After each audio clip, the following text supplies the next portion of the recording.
Imagine you're holding a compass. If the compass works, every time you shake it, it should point in the same general direction. However, if the compass points in a different direction every time you shake it, it's a broken compass. Arguments and evidence work the exact same way. If they point in the same general direction every time, then they probably indicate the conclusion you're looking at. However, if they can indicate many mutually exclusive conclusions, then they don't indicate anything and they're broken arguments. Therefore, in order to know that the arguments for the existence of God do not work, all you have to do is show that they can indicate many mutually exclusive directions or conclusions.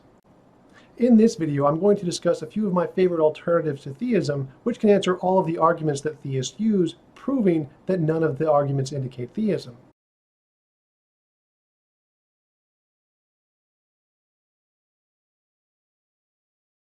First is deism, which is essentially a God that either doesn't interact with us or doesn't care about us.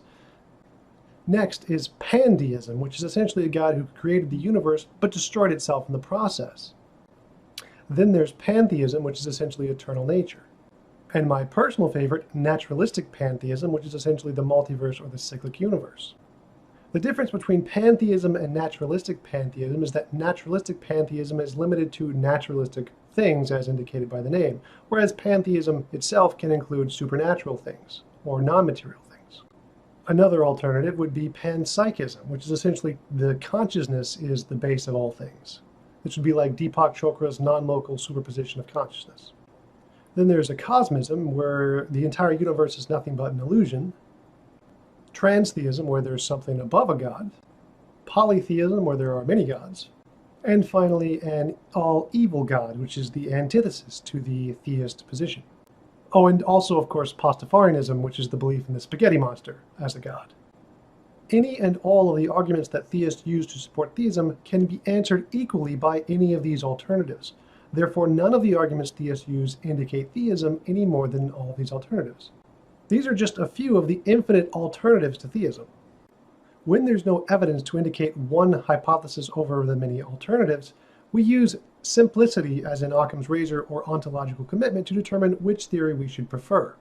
Here's a chart I made outlining all of the properties of each of these God concepts.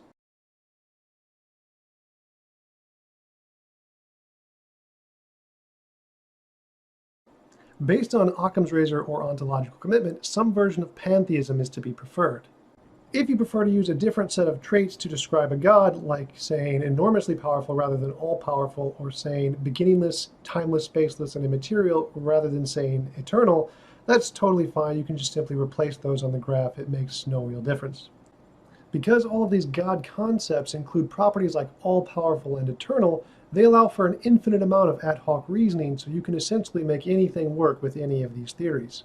For example, you can claim the spaghetti monster is non-material by claiming that there are many properties of spaghetti entailed in its all-powerful nature that we simply haven't discovered yet. Therefore, spaghetti can have an immaterial soul just like we can, we just haven't discovered it yet. This is the same kind of infinite ad hoc reasoning that apologists use when they claim an all-good God can allow suffering because there could be potentially more good that's allowed in the future due to the suffering. Using the same reasoning, you could claim that an evil God is the basis of morality by claiming that good is simply the privation of evil, in the same way apologists claim that evil is simply the privation of good from their God. Because we do not yet have an empirical basis for the nature of good or evil, we cannot say with certainty which is the privation of the other, and both arguments are plausible. Apologists usually employ some kind of an analogy, like light and darkness or health and disease. However, both of those we have empirical bases for, unlike good and evil, thereby making them false analogies. Therefore, you can also claim that an evil God allows good for the same reason, because it could allow for greater evil in the future. The simplest way to show that a theist argument doesn't indicate theism is to show that it can indicate any of these mutually exclusive alternatives.